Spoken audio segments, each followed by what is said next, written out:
Now let's try to fine-tune this existing code. The concept we are discussing here is about element variable, that is JSX element variable. We already have seen in the fundamental section how the JSX can be assigned to a variable. The same thing we are implementing here. Element variables are holding JSX. For example, we can assign the code of map method to a variable like this. I can say const prod items is equal to, and I just open the bracket because I want to assign the JSX, and the code of map method I can paste inside these two brackets. This way the collection of list items, that is LIs, is assigned to the prod items variable. This we have already seen in the JSX related lecture. So let's apply the same to the existing code, which will further fine-tune this particular code.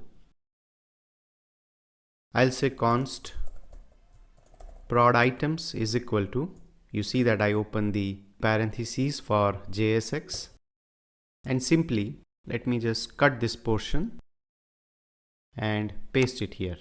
And instead of writing this items.map, I just say prod items. So now you see that this return section has a more organized code and you assign the JSX at a different level. Let's check the output.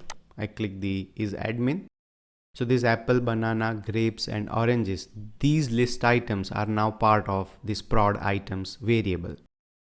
Let me uncheck this and you see that it's the same output. Now let's talk about a relative question. So the question is explain the JSX element variable syntax and the concept.